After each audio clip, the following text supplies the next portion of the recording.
Trop souvent dans l'œuvre de Dieu, les gens ne lui demandent pas quelle est sa volonté, son heure, comment il veut agir. Leurs meilleures tentatives ne sont que le produit de leur vie d'âme. Comprenons bien que la chair peut aussi bien désirer venir en aide à Dieu que lui résister.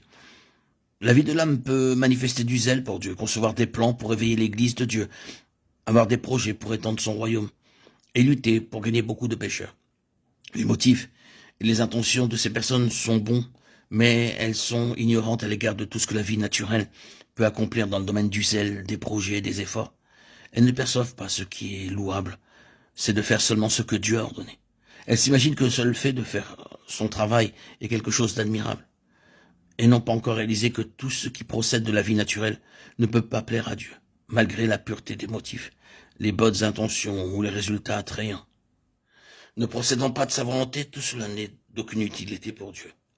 Elles ne saisissent pas que Dieu n'accorde pas non plus sa puissance à l'œuvre qui n'est pas selon sa volonté. Elles considèrent par conséquent leurs zèle, leurs paroles, leurs sentiments, leurs efforts et leurs larmes comme étant des dons divins pour les aider. Combien savent parmi elles qu'elles font simplement appel à la puissance de leur vie naturelle pour fournir l'énergie nécessaire à la réalisation de leur propre œuvre? Quelle est la raison de la présomption? Rien d'autre que la manifestation de la vie du moi.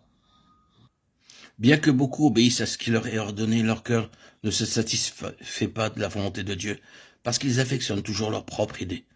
Ils ont donc tendance à agir présomptueusement quand le Seigneur demeure silencieux. Permettez-moi de dire qu'à moins que nous ne jugions notre chair et ne laissions la croix traiter notre vie naturelle, la vie du moi, nous pourrons peut-être d'un côté lutter pour obéir lorsque Dieu ordonnera, mais de l'autre côté nous agirons certainement selon notre propre pensée, même si celle-ci est désapprouvée. Être présomptueux dans l'œuvre du Seigneur ne signifie pas nécessairement savoir avoir de mauvaises intentions. Avant notre conversion, notre vie propre n'aimait pas servir Dieu. Mais une fois sauvés, nous aimons le servir. C'est alors que commence une période très dangereuse. Car si autrefois nous refusions absolument de servir le Seigneur, nous désirons maintenant le faire toutefois. Nous voulons le servir uniquement à notre façon. Dieu ne veut pas simplement que nous le servions. Il demande aussi à être servi selon les voies voulues par lui seul. Combien de fois son peuple s'est trompé en pensant que Dieu veut uniquement le service, en laissant à l'initiative des hommes la manière de le faire? Puissons-nous être éclairés pour voir que le Seigneur ne peut pas se satisfaire d'un service qui ne serait pas fait selon sa volonté. Bien plus encore, nous devons aussi nous assurer que le moment et la manière de procéder dans ce travail ont aussi été ordonnés par le Seigneur. Nous devons reconnaître que malgré le bien fondé des motifs, ils ne peuvent pas se substituer à la volonté de Dieu. Quel que soit le succès dû aux efforts des hommes, tout cela ne pourra pas satisfaire Dieu.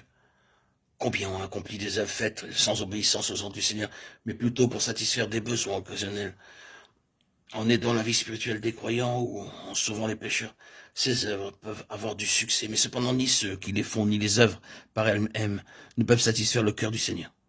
Ce que nous devons premièrement considérer, c'est le besoin immédiat de Dieu, et non pas les exigences extérieures de saints ou des pécheurs.